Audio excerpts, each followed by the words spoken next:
Respected Amir Saab and respected members of the panel, brothers and sisters, Assalamu alaikum wa rahmatullahi wa barakatuh.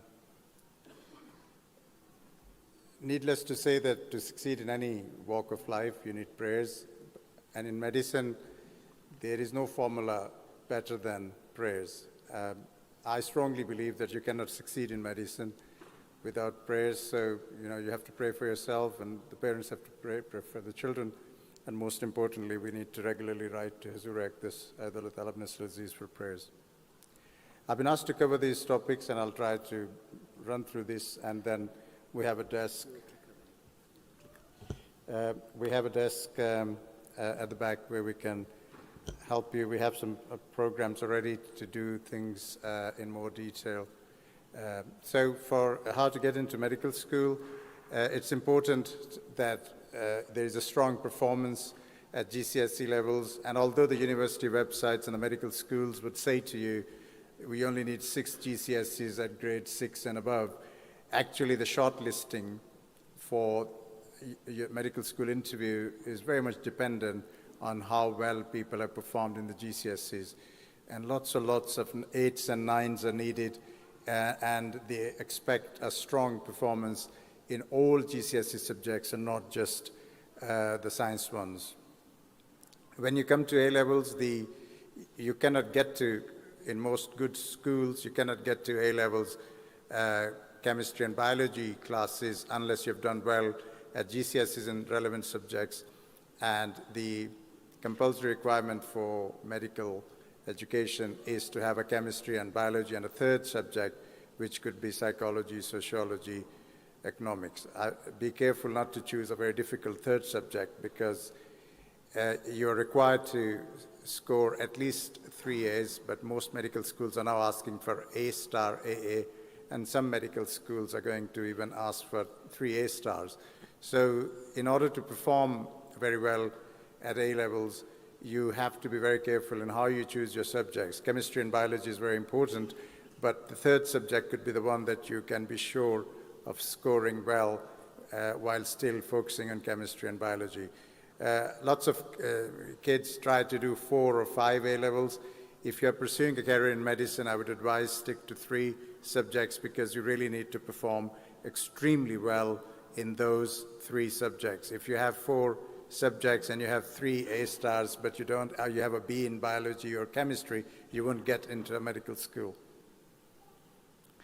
There's a lot more to academics to getting into medical school, so you have to really work on gaining work experience, which is not straightforward, unfortunately, in this country.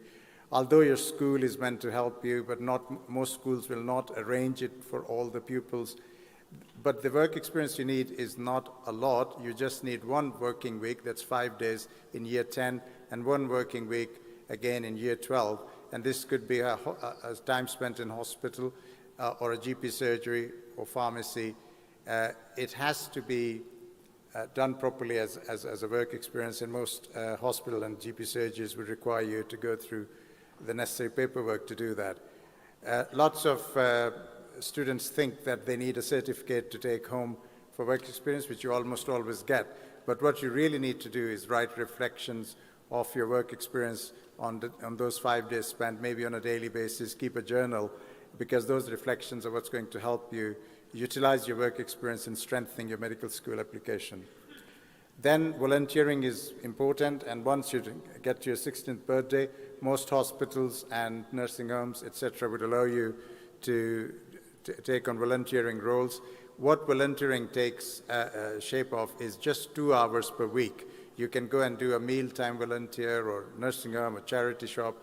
There are many, many opportunities in pharmacy, but you have to do it consistently for at least 6 months, but ideally for 12 months. And you have to do it every week, 2 hours, and it's what they look for is the consistency and your dedication to the volunteering. Of course, there are other extracurricular activities like St. John's Ambulance and other courses you can do in first aid, etc. And the Ahmadiyya Muslim Medical Association really welcome A-level students and GCSE students to join us in Jalsa at the first aid service we have and other activities we have. And you're very welcome to join us, and this also strengthens your application.